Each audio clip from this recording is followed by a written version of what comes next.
Danny.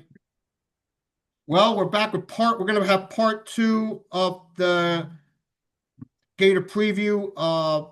Canes and Gators Saturday night at 7:30 tomorrow night, Hard Rock Stadium. My guest is Dan Thompson, who's the co-host of the Stadium and Gale podcast for the Florida Gators. Um, Anything else you want to tell our audience, Dan? No, Danny, thanks so much for having me. It's good to meet you in person and excited to talk about this game with you. Hey, yeah, one thing I usually like to get an idea of your background and your career highlights, but I didn't have time to research it because I was just Yeah, going no, that's crazy. fine. But yeah, I want to get right to the game. Last week LSU, we saw what happened. Five picks from Lagway. And then I don't expect them to have five picks again. There's no way I expect them to do that. What do you think what's been the mindset of the Gators this week, given all the stuff that's gone on with Billy Napier and his future, and how are they preparing to block out all that noise coming here to Hard Rock tomorrow night?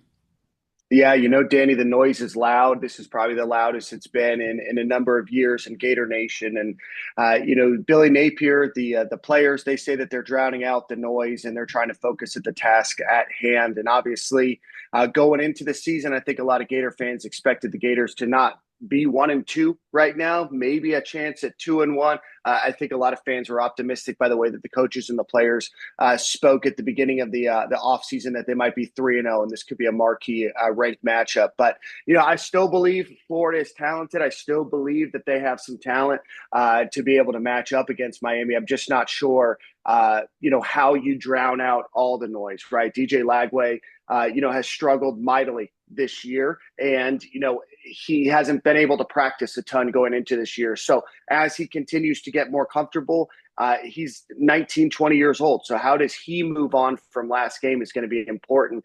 Can our offensive line give him some more time? Can our wide receivers get open? It's a tough matchup against Miami.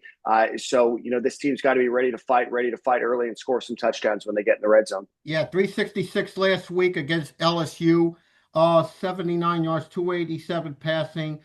23 first downs, 78 total plays, more than 50, almost double LSU, 52. Yeah. 6 for 17 on third downs, but the one stat we all know was the five picks, and then one of them being the pick six. That was the backbreaker right Yeah. there. But the thing is, I look at your other weapons like Jaden Bob, Vernell Brown, Mizell. I look at all of them and then I see the defense. You look at George Gums Jr., Miles Graham, Sharif Denson, John Johnson. The thing I Mhm. look at when I watch the defense, Danny, is 52 total plays and holding LSU to 96 yards last week. Yeah.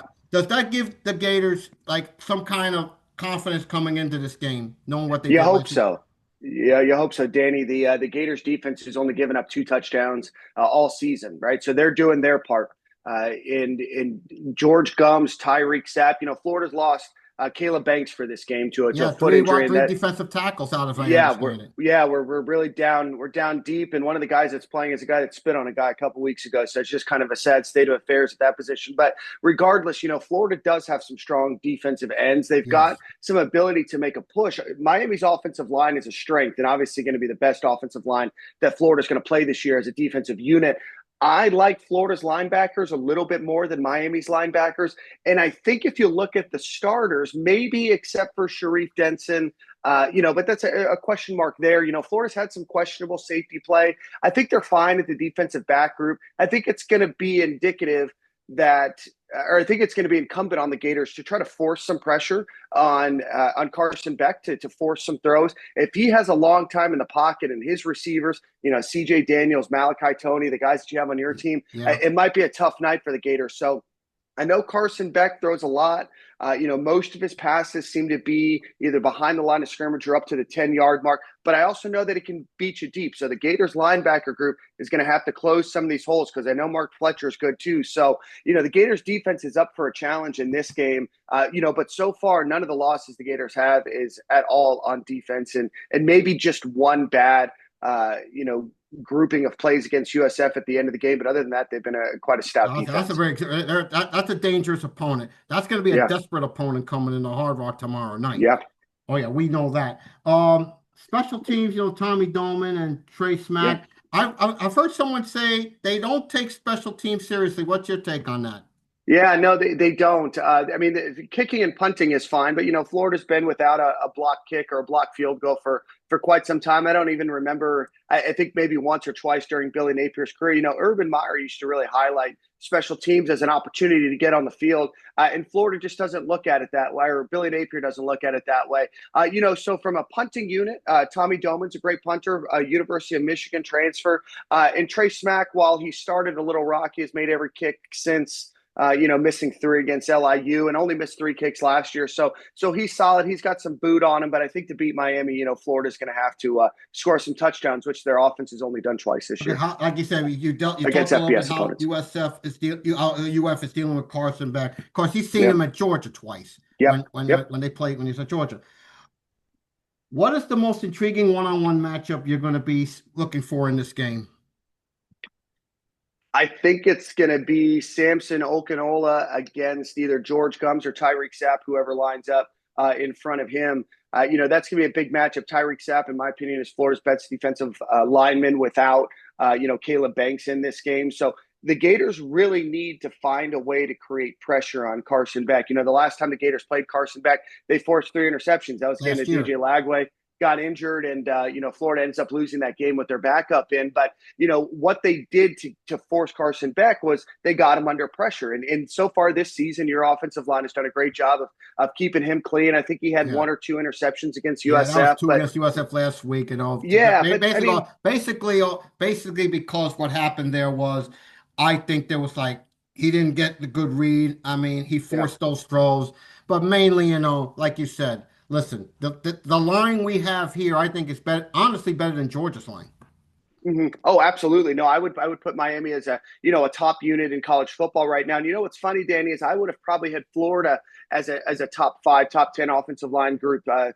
Going into this season. And so far, a couple of the players have played well, but the unit as a whole has allowed a lot of pressures and a lot of sacks this season and has forced DJ Lagway to make, some throws on the run or make some quick decisions. But, I'm really looking to see if Florida can make an impact. I think, if I can add a second player, I think it's going to be Miles Graham there in the middle of the field. Yeah, Looking at Carson Beck's pass chart, it looks like he really favors that middle of the field, right yeah, behind the line of scrimmage. Line of scrimmage are up to 10 yards. So if Florida can cover some of those gaps, can they keep up with the Malachi Tony, who's running a slant route, and keep him to get 6 or 7 yards rather than 30 or 40 yards, yeah. on those On the plays? And Yaks. yeah, so and then Cormani McClain, previously committed to Miami, goes to Colorado, ends up at UF, now one of the Gators, probably best cornerbacks this season. So that'll be a good homecoming That for was him. going to But you guys be got some weapons there. That was going to be my next question, Dan. The K's receiving core, Tony, Daniels, Moore against McLean, Moore, and Denson. Another thing I'm going to ask is how are they preparing for a physical D? More specifically, Rob Sale is one of the two offensive line coaches at UF. Yep. How is he preparing his offensive tackles, Jones and Barber, and maybe others, Yeah.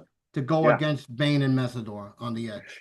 Man, Austin Barber, I think is an NFL player himself on the left side. He's had a pretty good year. A little shaky to start the year, but has kind of come into it, towards the last couple of games here. Caden Jones, that position's been a little bit of a turnstile for the Gators, both at the right guard and right tackle position. So, Florida's going to have to really figure out and scheme against, Bain and Mesidor in your offensive line. Florida plays a lot of, 12 personnel. So they'll throw two tight ends out there to add some additional, blocking for those guys. But Ruben Bain is going to be the best defender that the Gators have played, all season. So, they have their work cut out for them. So, again, Billy Napier's offense is a lot of screens and, a lot of quick passes. So really, I do expect Florida to use the wheel route quite often, and try to limit the impact that Bain, can have on this game. But, it's hard for me to sit here and not think that Ruben Bain might be one of the best And players in remember, college Ruben football. Bain did not play after the first quarter last year in Gainesville. Right. Yeah. Danny, I'm a team Ruben Bain guy. That's a guy I want on my NFL team. Yes, no question. Another thing I gotta ask also, we've all heard about the star players, Brown, Lagway for Yep. Florida, Graham, etc.